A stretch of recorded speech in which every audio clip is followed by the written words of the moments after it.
So, Elvis, we've been in town for less than 24 hours, and so far we've got 2 acts of aggravated assault, disturbing the peace, and 3 murders now. No, only 2 murders. I only punched that one guy. Well, he's not getting up, Lowry, so I'm pretty sure that's a murder. He could be faking dead. Oh, you're right, I didn't think of that. Sir, are you faking dead? Lay there and pretend to be dead if you are. Give him a wedgie. Give him a wedgie? If he's faking, he'll react to that.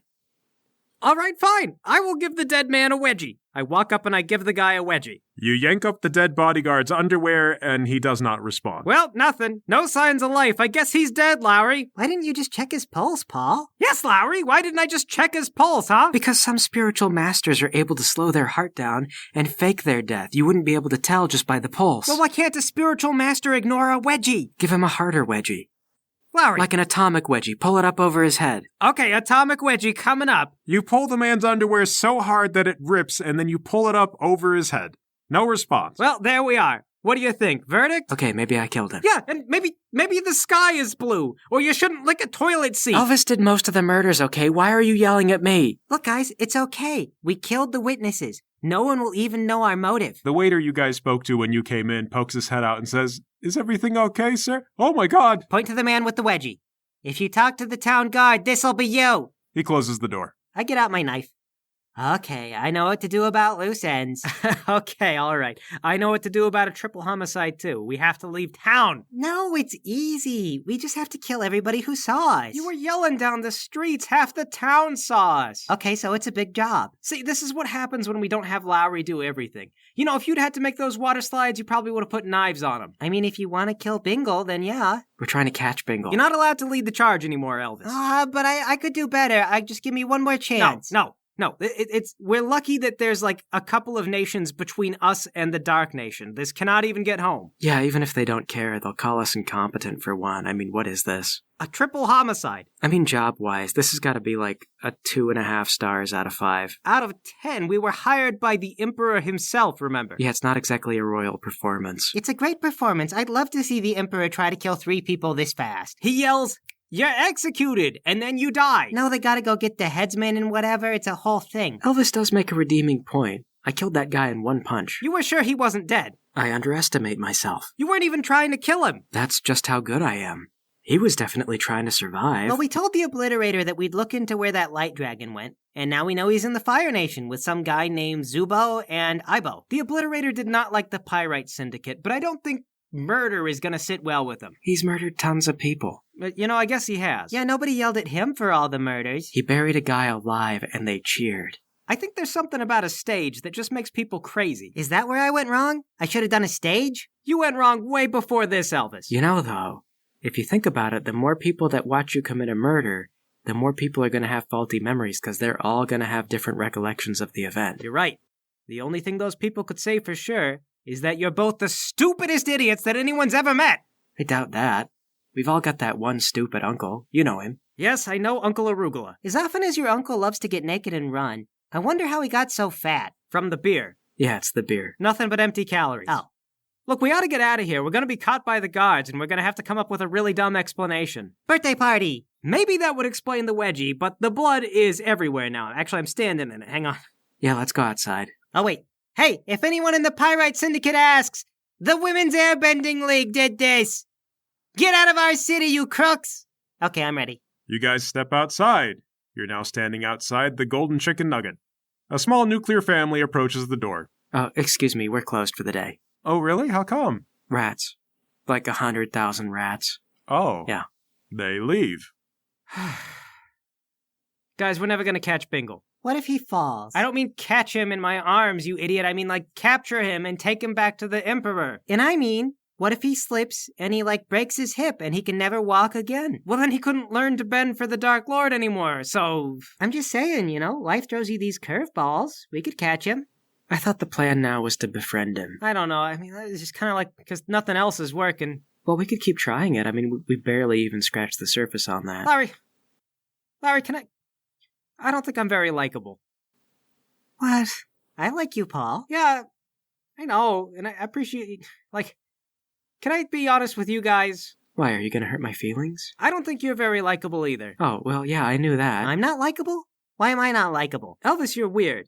Okay, you come across as likable, but this, you kind of like to hurt animals and people and stuff. Yeah, it's my job. But people find that off-putting. It makes me employable. He's nice to potato soup. Potato soup is a bower. I don't think that Elvis could hurt a bower. I mean, mostly it's just bugs and stuff. Does that really count? I remember as a kid, you used to put grasshoppers underwater just to see them drown. You know, a lot of bugs can't drown. It was a science experiment. Okay, see, but that there. Like, you spend a lot of time around that at the surface. It's like, he loves animals. He's got the pet bower. And then, later you're like, I don't know. Well, I've never heard a big animal.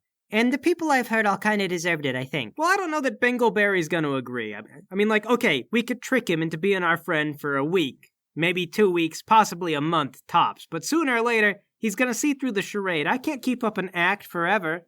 Do you want me to stop drowning grasshoppers? No.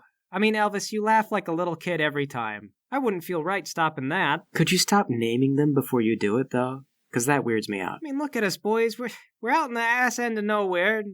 We don't have women in our lives.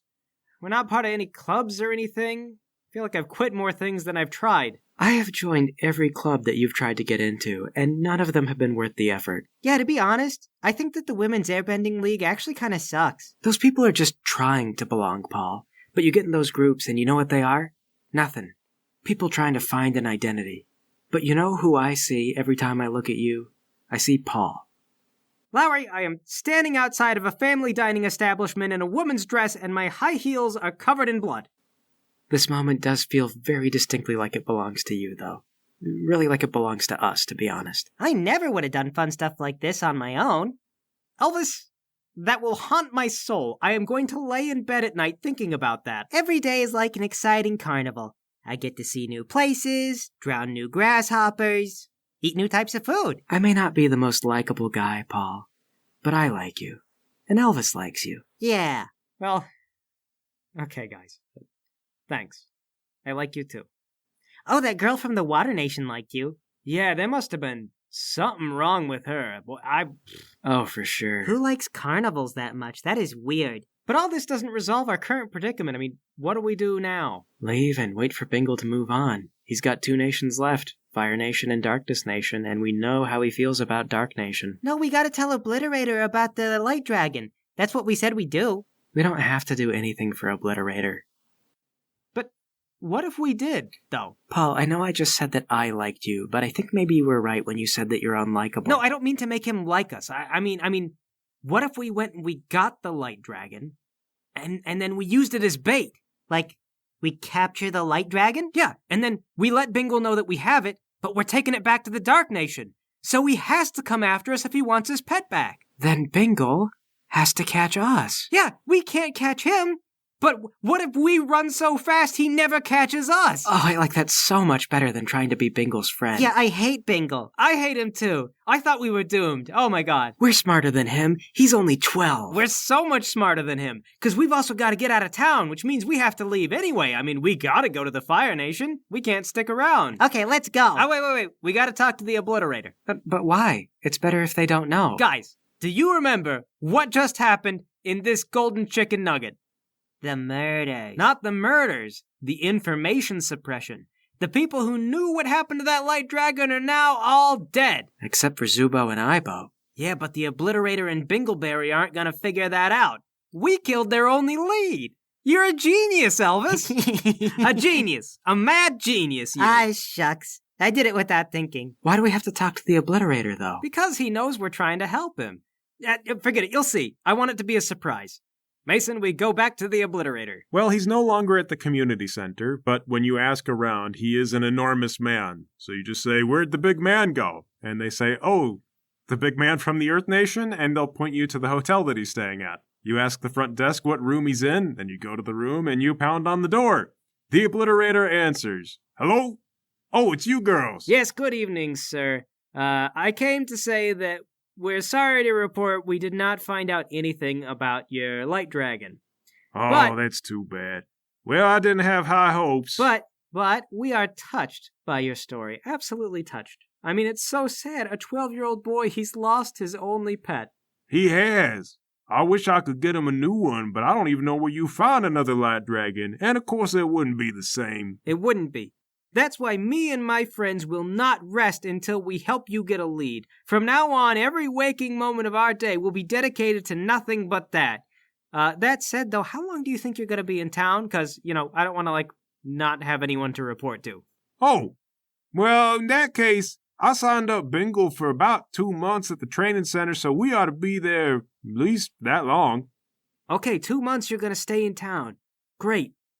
If we don't hear from you, please don't leave right away. Give us another week, at the least, okay? Well, I can't make any promise that'd be in 2 months from now, but if you're really looking, I'll see what I can do. Try to check up, okay? Of course, Mr. Obliterator.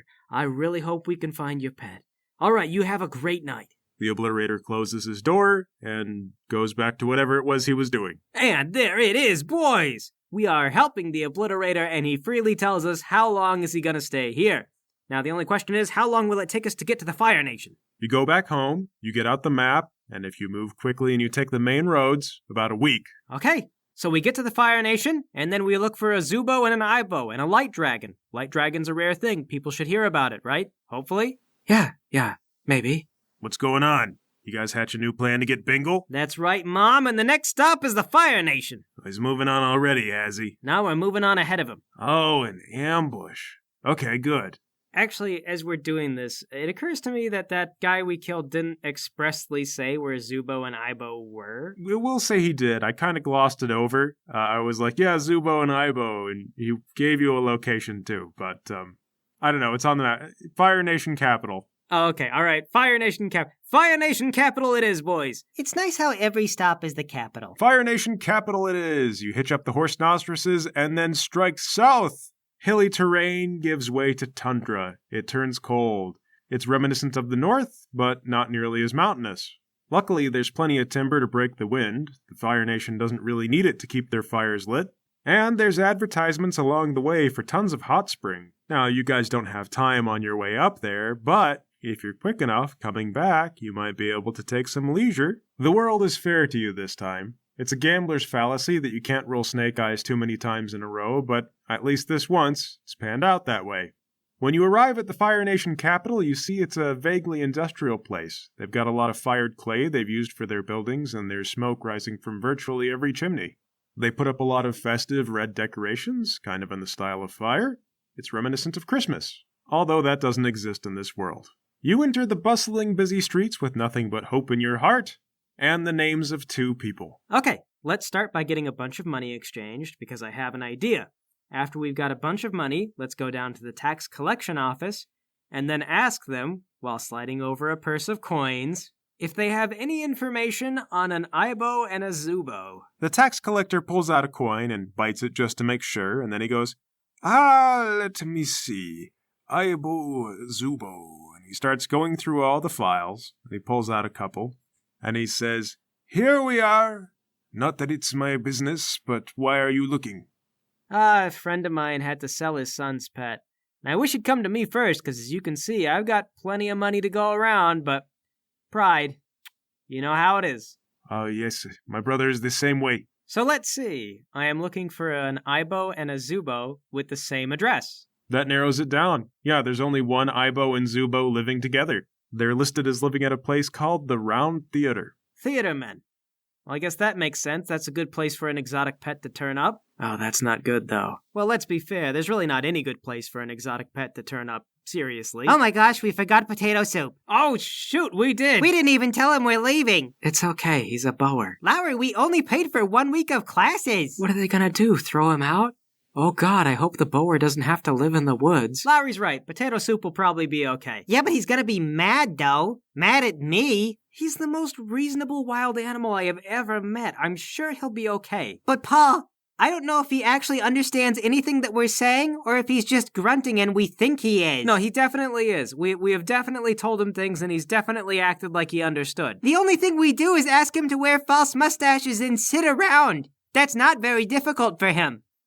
Well, then we should be more worried about the school that's trying to teach him airbending, because they're going to have a very hard time if that's what's the reality. I swear he knows what we're saying. Actually, I think Elvis is right, though. I mean, all we ever have him do is sit there and wear a mustache. I feel like he's mauled people on command. Mauling people is what Boers do instinctively. Oh, geez. Have we just been traveling with a wild animal this whole time? He is special, but I don't know if he's brain special. Well, in that case, he won't have enough higher brain power to be mad at you specifically. He just won't understand what's going on. Oh, poor potato soup. Well, anyway, the reason why I say this is bad is because if businessmen bought the Light Dragon, they're probably going to be looking for a return on investment.